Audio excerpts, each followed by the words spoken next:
আমি আজকে পায়েস বানাচ্ছি গোপালের জন্য। আজকে সংক্রান্তি, তাই গোপালের জন্য পায়েস বানাচ্ছি। পায়েসটা বসিয়েছি, তোমাদের দেখাতে পারিনি কীভাবে বসিয়েছি। 1 কিলো দুধ, 100 গ্রাম চাল দিয়েছি, আর পায়েসটা আস্তে আস্তে হচ্ছে।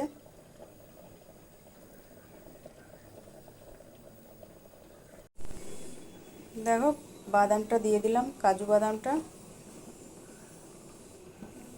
হবে আরও 10 মিনিট।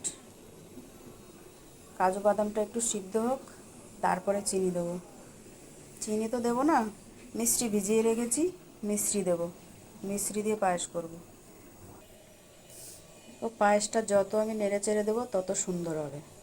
পায়েসটার সাইডে যে লেগে যাচ্ছে এগুলো লাগতে দেওয়া যাবে না, তাহলে পায়েসটা বেশি স্বাদ হবে খেতে।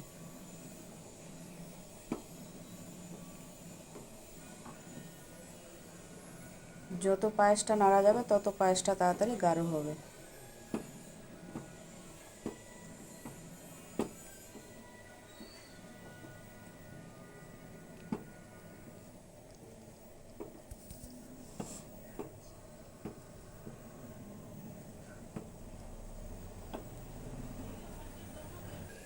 পায়েসটা গাঢ় হয়ে এসছে। এবার আমি মিশ্রি ভিজিয়ে রেখেছি, দিয়ে দেবো ওগুলো। পুরোটা গলেনি, দেরি হয়ে গেছিলো ভিজাতে, তো আস্তে আস্তে নাড়তে নাড়তে গলে যাবে।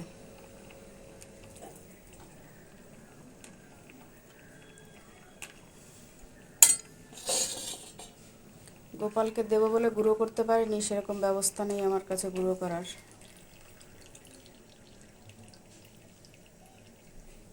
জলটাও দিয়ে দিলাম।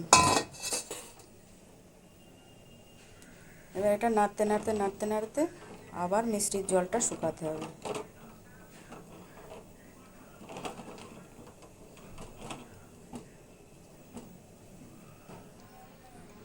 পায়েসটা দেখো এখনো হয়নি, অনেক টাইম লেগে গেল। চালটা বাসমতি চাল দিয়েছি, আমি ভাবতে পারিনি এত দেরি হবে। এখানে গোবিন্দভোগ চাল পাওয়া যায় না, ওই জন্য বাসমতি চালটা দিয়েছি।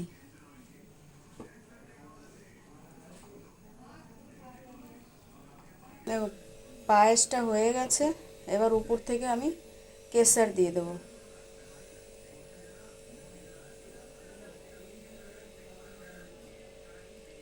2-4টে কেশর দিয়ে দেবো।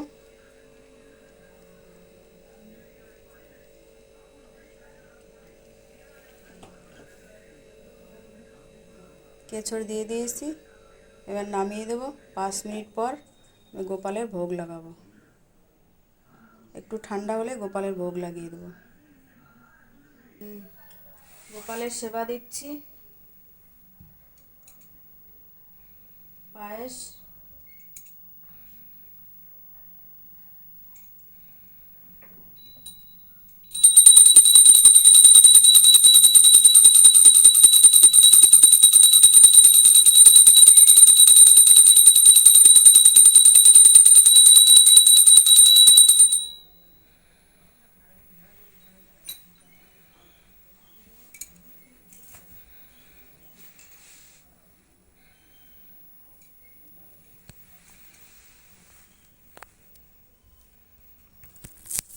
গোপালের সেবা দেওয়া হয়ে গেছে।